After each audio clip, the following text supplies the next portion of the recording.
नमस्कार दोस्तों, आज के हमारे इस वीडियो में हम आपके लिए करवा चौथ व्रत की संपूर्ण कथा लेकर आए हैं। बहुत समय पहले की बात है। किसी साहूकार के 7 बेटे थे और उनकी एक बहन करवा थी। सभी सातों भाई अपनी बहन से बहुत प्यार करते थे, यहाँ तक कि पहले उसे खाना खिलाते फिर स्वयं खाना खाया करते थे। एक दिन जब करवा चौथ का व्रत आया तो करवा अपने ससुराल से मायके आई हुई थी। शाम को जब भाई खाना खाने बैठे तो अपनी बहन से भी खाने का आग्रह करने लगे, लेकिन बहन ने बताया कि आज उसका करवा चौथ का निर्जला व्रत है और वह खाना चंद्रमा को अर्घ देकर ही खाएगी। अपनी बहन को भूख प्यास से व्याकुल देख सबसे छोटे भाई ने पहाड़ी पर जाकर एक दीपक जला दिया और उसे चलनी की ओट में रख दिया। वापस आकर अपनी बहन से कहने लगा, बहन चांद निकल गया है, तुम अर्घ देकर खाना खा लो। करवा भागी भागी अपनी भाभियों के पास गई और कहने लगी, भाभी चलो चांद निकल गया, अर्घ देकर खाना खाते हैं। भाभियां सारी बात जानती थी। वो बोली, बाईसा अभी आपका चांद निकला है, आप अर्घ देकर खाना खा लो, हमारा चांद निकलने में अभी समय है। करवा भोली भाली भाभियों की ये बात नहीं समझ पाई और चांद को अर्घ देकर खाना खाने बैठ गई। जैसे ही पहला निवाला तोड़ा तो उसे छींक आ गई, दूसरा निवाला तोड़ा तो उसमें बाल निकल आया और तीसरा निवाला तोड़ते ही उसके ससुराल से खबर आ गई कि जैसी भी हालत में है तुरंत अपने ससुराल पहुँचे। सेठानी करवा को विदा करने के लिए जैसे ही कपड़े निकालने लगी तो कभी उसके हाथ में काला कपड़ा आए तो कभी सफेद। ये देखकर सेठानी को बहुत चिंता हुई और वह करवा से बोली, बेटा रास्ते में जो भी मिले उन सबके पैर छूती जाना। जो भी तुझे बूढ़ सुहागन होने का आशीर्वाद दे तो वहीं अपने पल्ले में गांठ बांध लेना। माँ की ये बात सुनकर करवा अपने ससुराल के लिए निकल गई।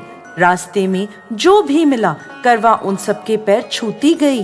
सभी उसे खुश रहो सुखी रहो यह आशीर्वाद देते रहे, लेकिन किसी ने भी उसे बूढ़ सुहागन होने का आशीर्वाद नहीं दिया। अब करवा जैसे ही अपने ससुराल पहुंची तो घर के आंगन में छोटी ननद खेल रही थी। करवा ने जैसे ही ननद के पैर छुए तो वो बोली, खुश रहो सुखी रहो बूढ़ सुहागन हो, दूधो नहाओ पूतो फलो। छोटी ननद के ऐसा आशीर्वाद देते ही करवा ने अपने पल्ले पर गांठ बांध ली।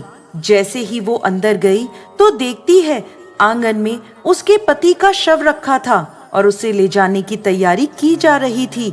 यह देखते ही करवा रोने लगी, विलाप करने लगी और कहने लगी, मैं इन्हें कहीं नहीं ले जाने दूंगी, इन्हें कहीं मत लेके जाओ। जब कोई भी उसकी बात नहीं माना तो वो बोली, मैं भी इनके साथ चलूंगी। सभी ने विचार किया कि साथ में ले चलते हैं इसको। सभी के साथ करवा शमशान घाट पहुंच गई।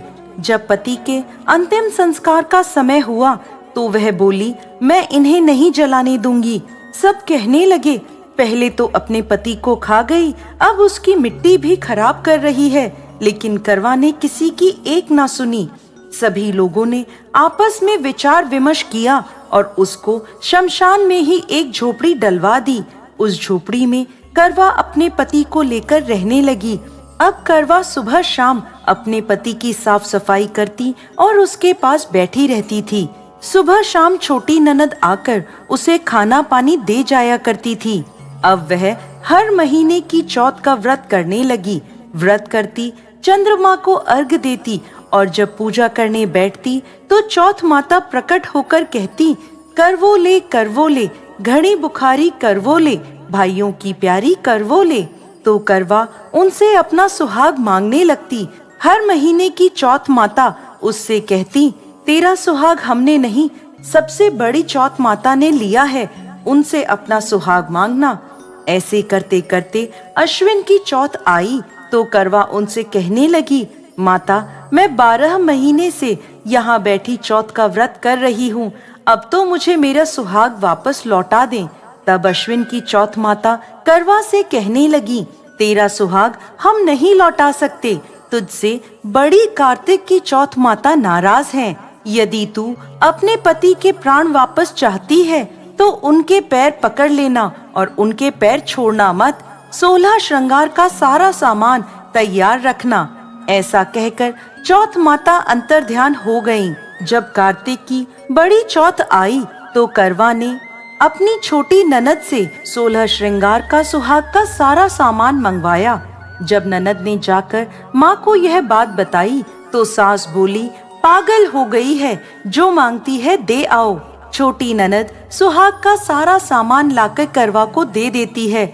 अब वह करवा चौथ का व्रत रखती है, चंद्रमा को अर्घ देती है और जैसे ही जोत करी तो चौथ माता उसके सामने प्रकट हुई और कहने लगी, करवो ले, घनी बुखारी करवो ले, 7 भाइयों की प्यारी करवो ले, दिन में चांद उगाने वाली करवो ले।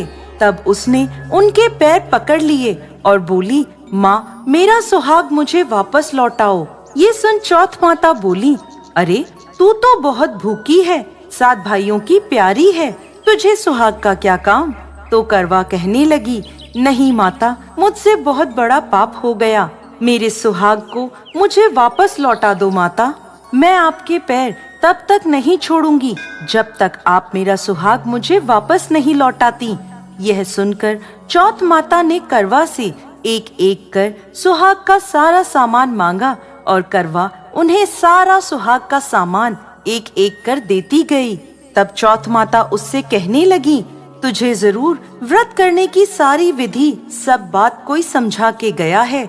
तो करवा कहने लगी, माता मुझे तो हालात ने सब कुछ समझा दिया है, आप बस मेरा सुहाग मुझे वापस लौटा दें।